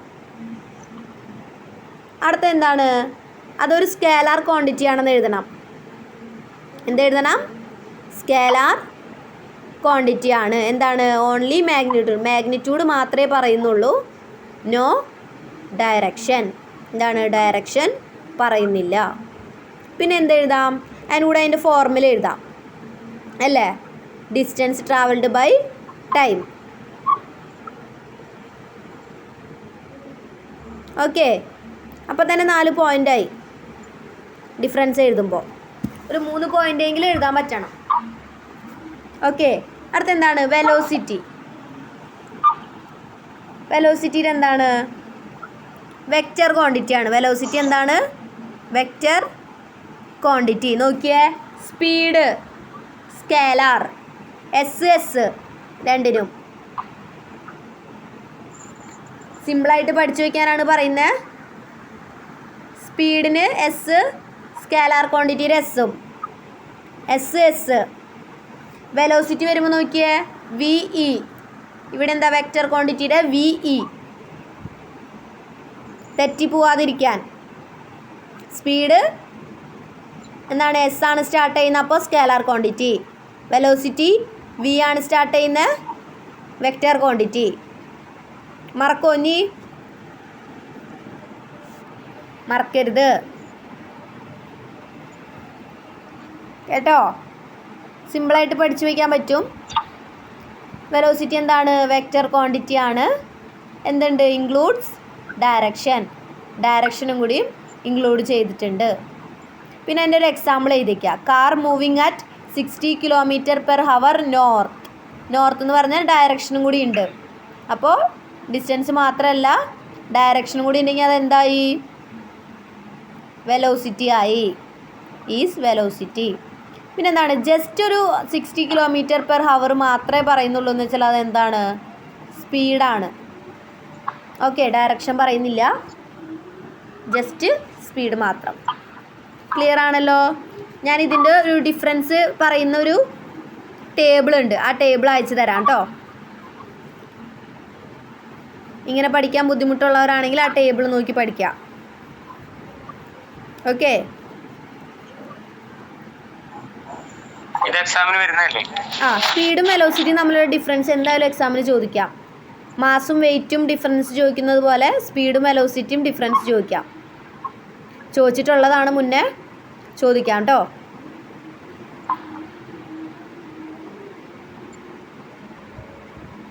അതുപോലെ തന്നെ ഞാൻ ഒരു എക്സാമിന് വരുന്നതൊക്കെ ഒന്ന് വേർതിരിച്ച് തന്നാ മതി ഞങ്ങൾക്ക്. തരാട്ടോ. പിന്നെ ഞങ്ങള് പഠിക്കാൻ പിന്നെ വന്നോണ്ടേ. ഓക്കെ, അപ്പം ഞാനൊരു എക്സാമ്പിൾ ചോദിക്കട്ടെ. നിങ്ങളെ സ്കേലാർ ക്വാണ്ടിറ്റിക്ക് എക്സാമ്പിൾസ് പറഞ്ഞേ. ആക്സിലറേഷന് ആണോ? സ്കേലർ, ടൈം, സെക്കൻഡ്, ഇതൊക്കെ തന്നെയല്ലേ? ടൈം സ്കേലാർ ക്വാണ്ടിറ്റി എന്താ? ഡയറക്ഷൻ ഉണ്ടാവില്ല, ഡിസ്റ്റൻസ് മാത്രം അല്ലെങ്കിൽ മാഗ്നിറ്റ്യൂഡ് മാത്രമേ ഉണ്ടാവുള്ളൂ. പറഞ്ഞേ. ടൈം. ഫസ്റ്റ് എക്സാമ്പിൾ നമുക്ക് പറയാം ലെങ്ത്. ലെങ്ത് എന്താണ്? ആ, അതായത് ലെങ്ത് ഒക്കെ നമ്മൾ ഡിസ്റ്റൻസ് മാത്രമേ പറയുള്ളൂ. ലെങ്ത്തിന് ഡയറക്ഷൻ പറയാറുണ്ടോ? ഇല്ല. അതുപോലെ ടൈമിൽ നമ്മൾ ഡയറക്ഷൻ പറയുമോ? ഇത്ര സമയമായി എന്ന് മാത്രമേ നമ്മൾ പറയുള്ളൂ, അല്ലെങ്കിൽ ഇത്ര സെക്കൻഡ്, ഇത്ര മിനിറ്റ്, അല്ലെങ്കിൽ ഇത്ര അവർ. അതിൽ നമ്മൾ എന്ത് പറയില്ല? ഡയറക്ഷൻ പറയാറില്ല. പിന്നെന്താണ്? മാസ്.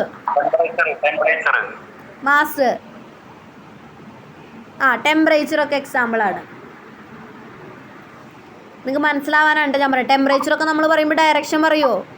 ഇത്ര ഡയറക്ഷനിൽ ഇത്ര ടെമ്പറേച്ചർ എന്ന് പറയുമോ? ഇല്ല. ആ ടെമ്പറേച്ചർ സ്പെസിഫിക് ആയിട്ടുള്ള ടെമ്പറേച്ചർ മാത്രമേ പറയുള്ളൂ. ഇത്ര ഡിഗ്രി സെൽഷ്യസ് അല്ല ഇത്ര കെൽവിൻ, ഇത്ര സെന്റിഗ്രേഡ്, അങ്ങനെ പറയുള്ളൂ. ആ, മറ്റേ സ്കെയിൽ ആവൂല, ഡയറക്ഷൻ ഉണ്ടാവുക. അപ്പൊ അടുത്തത് പറഞ്ഞേ. വെക്റ്റർ ക്വാണ്ടിറ്റിക്ക് എക്സാമ്പിൾ പറഞ്ഞേ. ആക്സിലറേഷൻ, ഡിസ്പ്ലേസ്മെന്റ്, വെലോസിറ്റി ഒക്കെ പെടും. വെക്റ്റർ ക്വാണ്ടിറ്റി അതായത് velocity. Initial velocity, final velocity എന്നൊരു കാര്യം നമ്മളിപ്പോൾ പറഞ്ഞു അല്ലേ. പിന്നെ എന്താണ് എക്സാമ്പിൾ? ഫോഴ്സ്. ഒരു എക്സാമ്പിളാണ് ഫോഴ്സ് നമ്മളെങ്ങനെ പറയാ? നമ്മളൊരു ഫോഴ്സ് കൊടുക്കുമ്പോൾ അതിന് ഡയറക്ഷൻ ഉണ്ട്. നമ്മൾ എങ്ങനെയാണ്? അപ്വേർഡ് ഫോഴ്സ് കൊടുക്കാം, ഡൗൺവേർഡും ഫോഴ്സ് കൊടുക്കാം, സൈഡിലേക്കും നമുക്ക് ഫോഴ്സ് കൊടുക്കാം. അതിന് ഡയറക്ഷൻ ഉണ്ട് ഇല്ലേ? ആ ഫോഴ്സ് കൊടുക്കുന്ന ഡയറക്ഷനിലായിരിക്കും മൂവ്മെൻറ്റും സംഭവിക്കുക ഒബ്ജക്റ്റിന് അല്ലേ. ഞാൻ ഒരാളെ പിടിച്ച് തള്ളി, അപ്പോൾ ആ തള്ളുമ്പോൾ എന്താ സംഭവിക്കുന്നത്? ആൾക്ക് മൂവ്മെൻറ്റ് സംഭവിക്കുന്നുണ്ട്. അതൊരു ഡയറക്ഷനിലാണ് ആ മൂവ്മെൻറ്റ് സംഭവിക്കുന്നത്. ക്ലിയർ ആയോ ഫോഴ്സിൻ്റെ കാര്യം?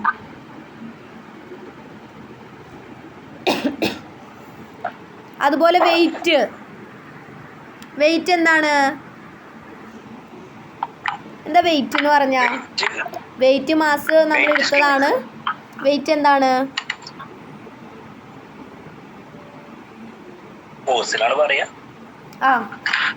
ഫോഴ്സ് എന്ത് തരം ഫോഴ്സാണ്? ഗ്രാവിറ്റേഷണൽ ഫോഴ്സാണ് അല്ലേ. അട്രാക്റ്റ് ചെയ്യുന്ന ഫോഴ്സാണ് എന്ത്? വെയിറ്റ് എന്ന് പറയുന്നത്. അതായത് gravitational force G. Gravitational force എത്രത്തോളം താഴേക്ക്, അതായത് ഡയറക്ഷൻ എന്താണ്?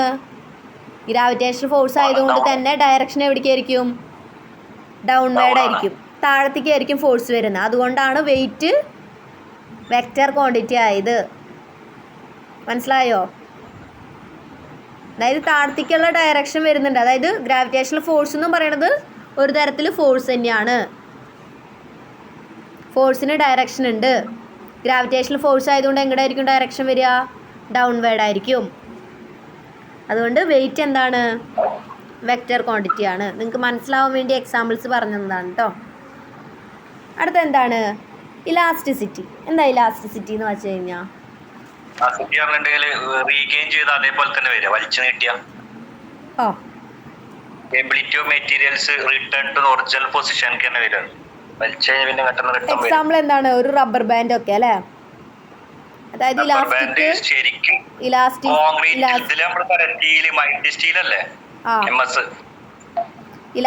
പറയാം.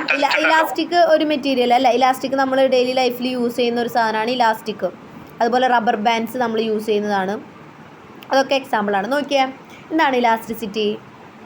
Elasticity is the ability of a material to return in to its original shape after deformation. എന്താ ഡീഫോർമേഷൻ സംഭവിക്കുകയെന്ന് വെച്ച് കഴിഞ്ഞാൽ അതിൻ്റെ ഷേപ്പിൽ നിന്ന് ചേഞ്ച് വരിക. നമ്മളൊരു ഫോഴ്സ് അപ്ലൈ ചെയ്ത് കൊടുക്കുക. ഇപ്പോൾ ഒരു റബ്ബർ ബാൻഡ് നമ്മളിങ്ങനെ കയ്യിലെടുത്തു, രണ്ട് കയ്യിൽ ഇങ്ങനെ നമ്മൾ റബ്ബർ ബാൻഡ് പിടിച്ചിരിക്കുക.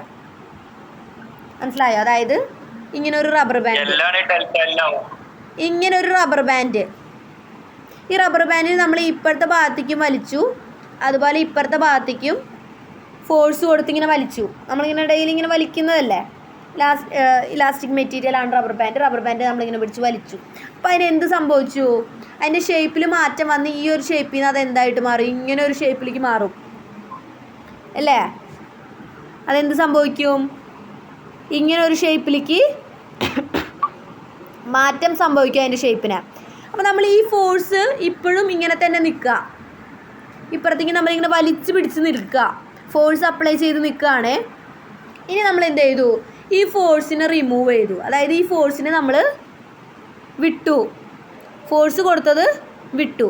അപ്പോൾ എന്തായിട്ട് മാറും അതിന്? അത് അതിൻ്റെ പഴയ ഷേപ്പിലേക്ക് തിരിച്ച് വരും ഇല്ലേ? ഒരു റബ്ബർ ബാൻഡ് പിടിച്ച് വലിച്ച് നമ്മൾ ആ വലിച്ച ഫോഴ്സ് വിട്ട് കഴിഞ്ഞാൽ അത് തിരിച്ച് അതിൻ്റെ പഴയ ഷേപ്പിലാവില്ലേ? ആ അതെ. മനസ്സിലായോ ഇലാസ്റ്റിസിറ്റി എന്താന്ന്? ഇലാസ്റ്റിക് മെറ്റീരിയൽ എന്താണെന്ന് മനസ്സിലായോ? നമ്മളൊരു ഫോഴ്സ് അപ്ലൈ ചെയ്ത് അതിനെയാണ് ഡീഫോർമേഷൻ എന്ന് പറയുക. അതായത് നമ്മളൊരു ഫോഴ്സ് അപ്ലൈ ചെയ്ത് ആ ബോഡിക്ക് ഒരു ചേഞ്ച് സംഭവിച്ചാൽ അതിനെ ഡീഫോർമേഷൻ എന്ന് പറയും. അത് നമ്മൾ ആ ഫോഴ്സിനെ നമ്മൾ റിലീസ് ചെയ്യാണ്. ആ റിലീസ് ചെയ്യണ സമയത്ത് എന്ത് സംഭവിക്കും? അതിൻ്റെ പഴയ ഷേപ്പിലേക്ക് അത് തിരിച്ചെത്തും. Return to its original shape. അതിൻ്റെ ശരിക്കുള്ള ഒറിജിനൽ ഷേപ്പിലേക്ക് അത് എത്തും. ഒരു എക്സാമ്പിൾ ആയിട്ടാണ് ഞാൻ ഈ റബ്ബർ ബാൻഡിൻ്റെ പറഞ്ഞത്. മനസ്സിലായി? ഇലാസ്റ്റിസിറ്റി എന്താ? ബലൂൺ പറയാം, ഒരു ഇലാസ്റ്റിക് മെറ്റീരിയൽ ആണ്. പക്ഷേ കുറേ ഇങ്ങനെ ഇതാക്കി കഴിഞ്ഞ് കഴിഞ്ഞാൽ അതിനെന്ത് പറ്റും? അതിലൊരു മാറ്റം, അത് പൊട്ടാൻ സാധ്യതയുണ്ട്. റബ്ബർ ബാൻഡ് ആണെങ്കിലും പൊട്ടും, പക്ഷേ അതിനൊരു ലിമിറ്റ് ഉണ്ട്. യങ്സ് മോഡുലസ് എന്ന് പറയും അതിനെ. Breaking point. അതിനൊരു ബ്രേക്ക് ആവാനുള്ള പോയിന്റ് ഉണ്ട്. നമുക്ക് അതാ വലിച്ചു നീട്ടുന്നതിനൊരു ലിമിറ്റ് ഉണ്ട്. യങ്സ് മോഡുലസ് എന്ന് പറയും അതിന്. അതിന് ഈൽഡിങ് സ്ട്രെസ് എന്നൊക്കെ പറയും. അതായത് ആ ഒരു ലിമിറ്റ് കഴിഞ്ഞാൽ അത്രയായിരിക്കും അതിൻ്റെ ലിമിറ്റ് ഉണ്ടായിരിക്കുള്ളൂ. അതിന് ഇലാസ്റ്റിസിറ്റി അത്രേ ഉണ്ടായിരിക്കുള്ളൂ. അത് കഴിഞ്ഞ് നമ്മൾ ഫോഴ്സ് അപ്ലൈ ചെയ്യുകയാണെങ്കിൽ അത് പൊട്ടും. അതിപ്പോൾ ഏത് മെറ്റീരിയൽ ആണെങ്കിലും അങ്ങനെ തന്നെയാണ്. നമ്മൾ കൂടുതൽ എത്രത്തോളം എല്ലാത്തിനും ഒരു ലിമിറ്റ് ഉണ്ട്. ആ ലിമിറ്റ് കഴിഞ്ഞാൽ എന്ത് സംഭവിക്കും? അതിന് ബ്രേക്കിംഗ് സംഭവിക്കും. ആ അതെ, ആ ലിമിറ്റ് കഴിഞ്ഞാൽ അതിന് ബ്രേക്കിംഗ് സംഭവിക്കും. അല്ലെങ്കിൽ ആ ബ്രേക്കിംഗ് എന്ന് പറയുന്നത് അതിൻ്റെ പെർമനൻറ്റ് ഡീഫോർമേഷൻ ആയിരിക്കും. എന്താ പെർമനൻറ്റ് ഡീഫോർമേഷൻ? ഇത് ടെമ്പററി റീഫോർമേഷൻ അല്ലെങ്കിൽ ഡീഫോർമേഷൻ എന്ന് പറയാം. അതിന് തിരിച്ച് എന്തുണ്ട്? ആ റബ്ബർ ബാൻഡിന് പഴയ സ്ഥിതിയിലേക്ക് എത്താനായിട്ടുള്ള കപ്പാസിറ്റി ഉണ്ട്. പക്ഷേ പെർമനൻറ്റ് ഡീഫോർമേഷനിൽ എന്താണ്? അതിനെ നമ്മൾ ബ്രേക്കിംഗ് എന്ന് പറയാം. ആ ബ്രേക്കിംഗ് സംഭവിച്ചു കഴിഞ്ഞാൽ അത് പെർമനൻ്റ് ആണ്. അതിന് നമുക്ക് തിരിച്ച് എന്ത് ചെയ്യാൻ പറ്റില്ല? അതിൻ്റെ പഴയ സ്റ്റേജിലേക്ക് എത്തിക്കാനായിട്ട് പറ്റില്ല. അതാണ് ടെമ്പററി ഡീഫോർമേഷനും പെർമനൻറ്റ് ഡീഫോർമേഷനും തമ്മിലുള്ള പ്രത്യേകത. അതായത് ഈ ബലൂണിൻ്റെ ഒക്കെ കാര്യം പറഞ്ഞ പോലെ തന്നെ, ആ ബലൂൺ പൊട്ടിക്കഴിഞ്ഞാൽ എന്താണ്? അതിന് പെർമനൻറ്റ് ഡീഫോർമേഷൻ, അതായത് ബ്രേക്കിംഗ് സംഭവിച്ചു കഴിഞ്ഞു. അതിന് നമുക്ക് പഴയ അവസ്ഥയിലേക്ക് തിരിച്ചു കൊണ്ടുവരാന്ന് വെച്ചാൽ പറ്റില്ല. ക്ലിയർ ആണോ?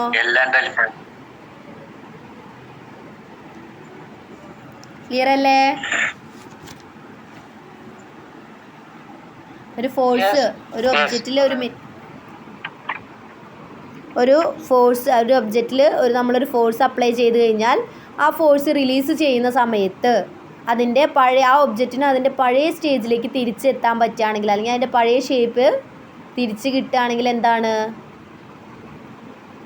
അത് ഇലാസ്റ്റിക് മെറ്റീരിയലാണ് അല്ല? റബ്ബർ ബാൻഡ് എന്താണ്? ഒരു ഇലാസ്റ്റിക് മെറ്റീരിയലാണ്. ഇലാസ്റ്റിക് എന്താണ്? ഒരു ഇലാസ്റ്റിക്. ആ ഇലാസ്റ്റിക് എന്ന് പേര് വരാനുള്ള കാരണം അത് തന്നെയാണ്. അതൊരു ഇലാസ്റ്റിക് മെറ്റീരിയൽ ആയതുകൊണ്ടാണ് നമ്മളതിന് ഇലാസ്റ്റിക് എന്ന് വിളിക്കുന്നത്. റബ്ബർ അല്ലേ? റബ്ബർ കൊണ്ടുള്ള ഒരുവിധം സംഭവങ്ങളൊക്കെ അങ്ങനെയാണ്. ആ ഇലാസ്റ്റിക് എന്നുള്ള പേര് വരാനുള്ള കാരണം അത് ഇലാസ്റ്റിക് മെറ്റീരിയൽ ആയതുകൊണ്ടാണ്. അതായത് ഇലാസ്റ്റിക് പ്രോപ്പർട്ടി അതിനുള്ളത് കൊണ്ടാണ്. അതായത് ഫോഴ്സ് റിലീസ് ചെയ്യുമ്പോൾ അതിൻ്റെ പഴയ ഷേപ്പ് അതിന് അറ്റൈൻ ചെയ്യാൻ പറ്റുന്നു. നമ്മൾ ഇപ്പോൾ ഹെയറിലൊക്കെ ഇടുന്ന ബണ്ണ് അതെങ്ങനെയാണ്?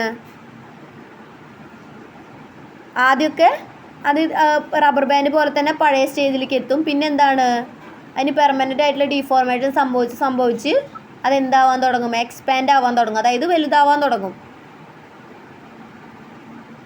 മനസ്സിലായോ? റബ്ബർ ബാൻഡിൻ്റെ അവസ്ഥ ഇത് തന്നെയാണ്. ചെറിയ റബ്ബർ ബാൻഡുകൾ വലിച്ചു നീട്ടി വലിയ റബ്ബർ ബാൻഡുകളാവുന്നില്ലേ? അപ്പം അതിൻ്റെ കപ്പാസിറ്റി കുറയാണ്. അതായത് ആ ഇലാസ്റ്റിക് പ്രോപ്പർട്ടി കുറഞ്ഞു വരുമ്പോഴാണ് അത് സംഭവിക്കുന്നത്, അതിന് ഡീഫോർമേഷൻ സംഭവിക്കുന്നത്. ഓക്കെ, അപ്പോൾ അതിനെയാണ് നമ്മൾ പറഞ്ഞ മെഷേർഡ് യൂസിങ് യങ്സ് മോഡുലസ്. അതായത് ഇലാസ്റ്റിസിറ്റി നമ്മൾ പറയുക യങ്സ് മോഡുലസ് എന്ന് പറഞ്ഞ ഒരു യൂണിറ്റിലാണ്. അതിൻ്റെ ബ്രേക്കിംഗ് പോയിന്റിനെയാണ് നമ്മൾ എന്ത് പറയുക, ഈൽഡ് എന്ന് പറയുക. അതൊന്നും നിങ്ങൾക്ക് പഠിക്കാനില്ല, ജസ്റ്റ് യങ്സ് മോഡുലസ് എന്ന് മാത്രമേ പഠിക്കാനുള്ളൂ. അതിന് നമ്മൾ ഏറ്റവും ബ്രേക്കിംഗ് പോയിന്റിന് നമ്മൾ ഈൽഡ് പോയിന്റ് എന്നൊക്കെ പറയും. അത്ര കാര്യങ്ങൾ ഡീറ്റെയിൽഡ് ആയിട്ട് നിങ്ങൾക്ക് പഠിക്കാനൊന്നുമില്ല, ജസ്റ്റ് അതിൻ്റെ ഒരു യൂണിറ്റ് പറയുന്നു എന്ന് മാത്രം. പിന്നെ എന്താണ് importance in material science and engineering. Material സയൻസിലാണ് എന്ത് ഇലാസ്റ്റിസിറ്റിയുടെ അല്ലെങ്കിൽ ഇലാസ്റ്റിക് മെറ്റീരിയൽസിൻ്റെ നമ്മൾ പറയുക അല്ലേ. മെറ്റീരിയൽ സയൻസ് ഓരോ മെറ്റീരിയൽസിനെ കുറിച്ച് പഠിക്കുമ്പോഴാണ് ആ മെറ്റീരിയൽസിൻ്റെ ബിഹേവിയർ ഇലാസ്റ്റിക് ബിഹേവിയർ ആണോ എന്നുള്ളത് നമ്മൾ നോക്കുക. ജസ്റ്റ് പറഞ്ഞു എന്നുള്ളൂ കേട്ടോ ഈ പോയിന്റ്. നോട്ട് ചെയ്യണമെങ്കിൽ നോട്ട് ചെയ്യാം, ഇമ്പോർട്ടൻ്റ് ആയിട്ടുള്ളൊരു കാര്യമല്ല. മെറ്റീരിയൽ സയൻസിലാണ് ഇമ്പോർട്ടൻസ് കൂടുതലുള്ളത്. മെറ്റീരിയൽസിനെ കുറിച്ച് പഠിക്കുമ്പോഴാണ് അതിന് ഇലാസ്റ്റിക് പ്രോപ്പർട്ടി ഉണ്ടോ എന്നുള്ള കാര്യമൊക്കെ നമ്മൾ നോക്കുക. ക്ലിയർ ആണല്ലോ? ആ, മെറ്റീരിയലിൻ്റെ സ്ട്രെങ്ത്തിനെ കുറിച്ച് പഠിക്കുമ്പോൾ. അടുത്ത എന്താണ് ടൈപ്സ് ഓഫ് ഇലാസ്റ്റിസിറ്റി. എന്താണ് ഇലാസ്റ്റിക് ഡിഫോർമേഷൻ? എന്താ ടെമ്പററി ചേഞ്ചസ് ഇൻ ഷേപ്പ്. അതായത് ടെമ്പററി ആയിട്ടായിരിക്കും അതിൻ്റെ ഡിഫോർമേഷൻ സംഭവിക്കുക. എന്താണ് ആ ഫോഴ്സ് റിലീസ് ചെയ്യുമ്പോൾ അതിൻ്റെ പഴയ ഷേപ്പിലേക്ക് വരുന്നു. നമ്മൾ ഇലാസ്റ്റിസിറ്റി പറഞ്ഞ പോലെ തന്നെ ഇലാസ്റ്റിക് ഡിഫോർമേഷൻ എന്താണ് ടെമ്പററി ചേഞ്ചസ് ഇൻ ഷേപ്പ്. ഒരു ടെമ്പററി ടൈമിൽ മാത്രമേ അതിൻ്റെ എന്ത് സംഭവിക്കുന്നുള്ളൂ, ഷേപ്പിൽ ചേഞ്ച് വരുന്നുള്ളൂ. ക്ലിയർ ആണല്ലോ? അടുത്ത എന്താണ് പ്ലാസ്റ്റിക് ഡിഫോർമേഷൻ. എന്താ പ്ലാസ്റ്റിക് ഡിഫോർമേഷൻ എന്ന് പറഞ്ഞു കഴിഞ്ഞാൽ, അല്ലെങ്കിൽ പ്ലാസ്റ്റിക് മെറ്റീരിയൽ. നമ്മളൊരു സാധനത്തിനെ പ്ലാസ്റ്റിക് എന്ന് വിളിക്കാനുള്ള കാരണം എന്താണ്, അതിനെ നമ്മൾ ഫോഴ്സ് അപ്ലൈ ചെയ്ത് ഡിഫോർമേഷൻ സംഭവിച്ചാൽ അതിൻ്റെ പഴയ ഷേപ്പിലേക്ക് അതിന് എന്ത് വരാൻ പറ്റില്ല, തിരിച്ചു വരാനായിട്ട് സാധിക്കില്ല. നമ്മളൊരു പ്ലാസ്റ്റിക് എടുത്ത് അതിനെ നമ്മൾ ഫോഴ്സ് അപ്ലൈ ചെയ്ത് അത് പൊട്ടി. എന്താണ് പ്ലാസ്റ്റിക്കിലൊക്കെ ഫോഴ്സ് അപ്ലൈ ചെയ്ത് കഴിഞ്ഞാൽ അത് പൊട്ടും അല്ലേ, അല്ലെങ്കിൽ അതിന് ഡാമേജ് സംഭവിക്കും. അതിന് നമുക്ക് തിരിച്ച് അതിൻ്റെ ഷേപ്പിലാക്കാൻ പറ്റുമോ? ഇല്ല. അത്തരത്തിലുള്ള മെറ്റീരിയൽസിനെയാണ് നമ്മൾ, അല്ലെങ്കിൽ അത്തരത്തിലുള്ള പ്രോപ്പർട്ടീനെയാണ് പ്ലാസ്റ്റിക് പ്രോപ്പർട്ടി അല്ലെങ്കിൽ പ്ലാസ്റ്റിക് മെറ്റീരിയൽസ് എന്ന് നമ്മൾ പറയാം. നമ്മൾ നോർമലി യൂസ് ചെയ്യുന്ന പ്ലാസ്റ്റിക്കുകൾ തന്നെ. അതിനെന്ത് ചേഞ്ചാണ് വരുന്നത്, പെർമനൻറ്റ് ചേഞ്ച് ഇൻ ഷേപ്പ്. അതായത് പെർമനൻ്റ് ആയിട്ടുള്ള ഡീഫോർമേഷനാണ് അതിന് സംഭവിക്കുന്നത്. ചേഞ്ച് വന്നു കഴിഞ്ഞാൽ അതിനെ എന്ത് ചെയ്യാൻ പറ്റുന്നില്ല, തിരിച്ച് അതിൻ്റെ പഴയ ഷേപ്പിലേക്ക് ആവാനായിട്ട് സാധിക്കുന്നില്ല. ഓക്കെ ആണോ? ഇലാസ്റ്റിക് ഡിഫോർമേഷനും പ്ലാസ്റ്റിക് ഡിഫോർമേഷനും. അതായത് ഇലാസ്റ്റിക് ഡിഫോർമേഷൻ എന്ന് പറയുമ്പോൾ നമ്മളൊരു ഇലാസ്റ്റിക് എടുക്കുക അല്ലെങ്കിൽ ഒരു റബ്ബർ ബാൻഡ് അസ്യൂം ചെയ്യുക. പ്ലാസ്റ്റിക് ഡിഫോർമേഷനിലോ ഒരു പ്ലാസ്റ്റിക് മെറ്റീരിയൽ നമ്മൾ എടുക്കണു, അതിന് ഒരു സ്കെയിൽ എടുക്കുകയാണ് നമ്മൾ. ആ സ്കെയിലിൽ നമ്മൾ എന്ത് ചെയ്യാണ്, നമ്മളിങ്ങനെ വലിച്ചു നീട്ടുമ്പോൾ എന്ത് സംഭവിച്ചു അതിന്, അത് പൊട്ടുകയാണ് ചെയ്യുക അല്ലേ. ഈ റബ്ബർ ബാൻഡ് പോലെ അത് വലിയോ ഒരു പ്ലാസ്റ്റിക് മെറ്റീരിയൽ എടുത്ത് നമ്മൾ ഫോഴ്സ് അപ്ലൈ ചെയ്യുകയാണെങ്കിൽ ഒരു റബ്ബർ ബാൻഡ് വലിയുന്നത് പോലെ അത് വലിയോ? ഇല്ല. അതിനെന്താ സംഭവിക്കുക, അത് ബ്രേക്ക് ആവും, അത് പൊട്ടും. മനസ്സിലായി? അതിന് ഇലാസ്റ്റിക് പ്രോപ്പർട്ടി ഇല്ല. അതായത് അതിന് സംഭവിക്കുന്ന ഡീഫോർമേഷൻ എന്ന് പറഞ്ഞാൽ പെർമനൻറ്റ് ഡീഫോർമേഷനാണ്. ആ ബ്രേക്കിംഗ് സംഭവിച്ചു കഴിഞ്ഞാൽ അതെന്താണ്, അതിന് നമുക്ക് തിരിച്ച് അതിന് ഷേപ്പിലാക്കാൻ പറ്റില്ല. നമ്മൾ എത്ര ചേർത്ത് വെച്ചാൽ അതങ്ങനെ ഷേപ്പിലാവുമോ? പിന്നെ അല്ലെങ്കിൽ അത് പുതിയതായിട്ട് എന്ത് ചെയ്തെടുക്കണം, മാനുഫാക്ചർ ചെയ്തെടുക്കണം. അതിനാണ് നമ്മൾ എന്ത് പറയുക, പെർമനൻറ്റ് ചേഞ്ച് ഇൻ ഷേപ്പ് അല്ലെങ്കിൽ പെർമനൻറ്റ് ഡീഫോർമേഷൻ എന്ന് പറയും. ക്ലിയർ ആണല്ലോ?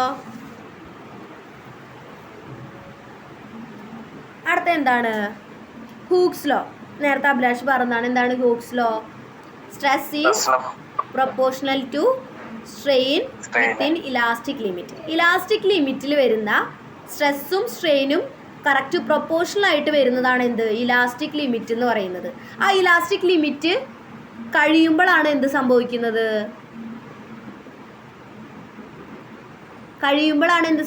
ബ്രേക്കിംഗ് സംഭവിക്കുന്ന അല്ലെങ്കിൽ പെർമനൻ്റ് ആയിട്ടുള്ള ഡീഫോർമേഷൻ സംഭവിക്കുന്നത്. നമ്മൾ സ്ട്രെസ് ചെയ്യാണ്, അതായത് ഫോഴ്സ് അപ്ലൈ ചെയ്യുക, അതിനാണ് സ്ട്രെസ് എന്ന് പറയുക.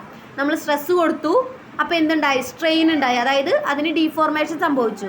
റബ്ബർ ബാൻഡിൻ്റെ കേസ് തന്നെ നോക്കുക. നമ്മൾ ഒരു റബ്ബർ ബാൻഡ് എടുത്ത് സ്ട്രെസ് കൊടുക്കുകയാണ്, അതായത് ഫോഴ്സ് കൊടുക്കുകയാണ്. അപ്പോൾ അതിൻ്റെ സ്ട്രെയിൻ ഉണ്ടായി, അതായത് അതിന് ഡീഫോർമേഷൻ സംഭവിക്കുകയാണ്, അതിൻ്റെ ഷേപ്പിൽ ചേഞ്ച് വരികയാണ് അല്ലേ.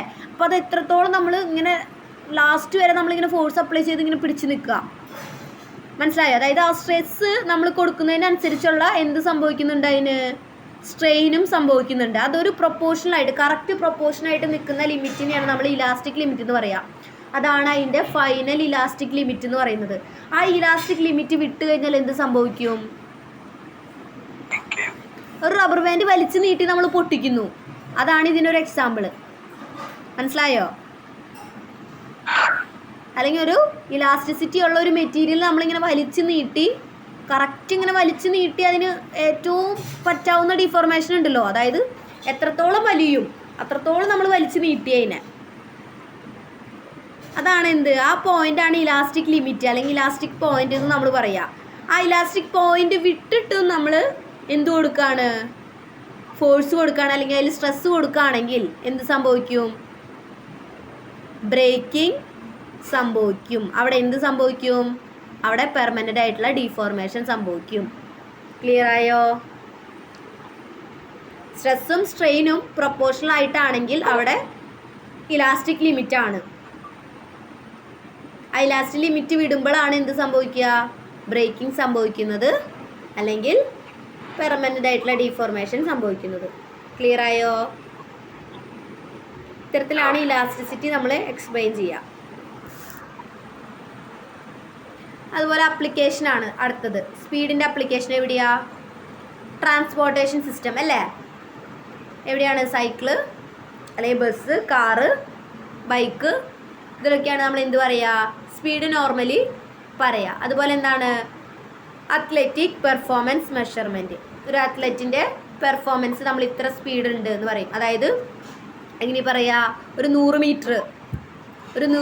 മീറ്റർ എത്ര സെക്കൻഡ് കൊണ്ട്? 13 സെക്കൻഡ്, 12 സെക്കൻഡ്, ഇതുകൊണ്ടൊക്കെ ആയിരിക്കും അവർ കവർ ചെയ്യുക. അപ്പോൾ അവരുടെ സ്പീഡ് കാൽക്കുലേറ്റ് ചെയ്യാൻ. അതുപോലെ എന്താണ്? മെഷീനറി ആൻഡ് ഓട്ടോമേഷൻ, മെഷീൻസിൻ്റെയും കാര്യങ്ങളിൽ നമ്മൾ സ്പീഡ് പറയാറുണ്ട്. വെലോസിറ്റി എന്തായിരിക്കും പറയുക? നാവിഗേഷൻ ആൻഡ് GPS അല്ലേ? GPS നമ്മൾ എന്ത് പറയും? ഡയറക്ഷൻ പറയും അല്ലേ? നാവിഗേഷൻ ആൻഡ് ഇതൊക്കെ നമ്മൾ ഫോണിൽ യൂസ് ചെയ്യുന്ന കുറച്ച് സോഫ്റ്റ്വെയർസ് അല്ല ഒരു ആപ്പുകൾ പോലെ തന്നെയാണ് GPS. അതുപോലെ നാവിഗേഷൻ എന്താണ്? Space exploration and satellite motion, അതിലൊക്കെയാണ് നമ്മൾ വെലോസിറ്റി പറയുക, ഡയറക്ഷനും പറയുക. Sports science and motion analysis, മോഷനൊക്കെ പറയുമ്പോൾ അതായത് ചലനങ്ങൾ പറയുമ്പോൾ നമ്മൾ എന്ത് പറയും? ഡയറക്ഷനും കൂടിയും പറയും. ഈ ഡയറക്ഷനിലാണ് മൂവ് ചെയ്തുകൊണ്ടിരിക്കുന്നത് അല്ലേ? സാറ്റലൈറ്റിൻ്റെ കേസ് നമ്മൾ പറയും. അതുപോലെ ഒരു റോക്കറ്റ് നമ്മൾ വിക്ഷേപിക്കുകയാണെങ്കിൽ അത് നമ്മൾ പറയില്ലേ? ഈ ഡയറക്ഷനിലാണ് അത് മൂവ് ചെയ്തുകൊണ്ടിരിക്കുന്നത്, ഇത്ര സ്പീഡിൽ സഞ്ചരിക്കുന്നുണ്ട്, അതുപോലെ ഈ ഡയറക്ഷനിലാണ് അത് സഞ്ചരിക്കുന്നത്. ഒരു റോക്കറ്റിൻ്റെ കാര്യം തന്നെ ഒരു എക്സാമ്പിളായിട്ട് നമുക്ക് എടുക്കാം അല്ലേ? ഒരു റോക്കറ്റ് ഇത്ര സ്പീഡിൽ ഇത്ര കവർ ചെയ്യും, ഇത്ര ഡിസ്റ്റൻസ് കവർ ചെയ്യും. അതുപോലെ തന്നെ അതിൻ്റെ ഡയറക്ഷനും പറയും, ഇന്ന ഡയറക്ഷനിലാണ് അത് സഞ്ചരിച്ചു കൊണ്ടിരിക്കുന്നതെന്നും പറയും. പിന്നെന്താണ്? Elasticity, navigation, design of bridges and ബിൽഡിങ്സിൽ ഇലാസ്റ്റിസിറ്റി നമ്മൾ നോക്കും. ഓരോ മെറ്റീരിയലിൻ്റെയും ഇലാസ്റ്റിക് പ്രോപ്പർട്ടി നമ്മൾ നോക്കും. പിന്നെ എന്താണ്? Manufacturing of elastic materials like rubber bands. Rubber ബാൻഡ്സിൻ്റെയൊക്കെ മാനുഫാക്ചറിങ്ങിൽ നമ്മൾ ഇലാസ്റ്റിക് മെറ്റീരിയൽസ് മാനുഫാക്ചർ ചെയ്യുമ്പോൾ നോക്കും. പിന്നെ എന്താണ്? Biomedical devices such as prosthetics. എന്താണ്? ബയോമെഡിക്കൽ ആയിട്ടുള്ള കാര്യങ്ങളിൽ നമ്മൾ എന്താണ് ഇലാസ്റ്റിസിറ്റി നോക്കുക? മെഡിക്കൽ ഫീൽഡിൽ യൂസ് ചെയ്യുന്ന ഓരോ ഇൻസ്ട്രുമെൻസും അതിൽ നമ്മൾ ഇലാസ്റ്റിക് മെറ്റീരിയൽസ് കൂടുതൽ യൂസ് ചെയ്യുന്നുണ്ട്. ഓക്കെ, ഇതൊക്കെയാണ് അതിൻ്റെ അപ്ലിക്കേഷൻ. ഒന്നും പഠിച്ചില്ലെങ്കിലും കുഴപ്പമില്ല, ഞാൻ ജസ്റ്റ് ഒന്ന് നിങ്ങൾ അതിനെക്കുറിച്ച് എങ്ങാനും എഴുതാൻ ചോദിച്ചു കഴിഞ്ഞാൽ നിങ്ങൾക്ക് ഓർമ്മ നിൽക്കാനാണെന്ന് ചെയ്യുന്നുണ്ടെങ്കിൽ കുറച്ച് പറഞ്ഞാന്നേ ഉള്ളൂ.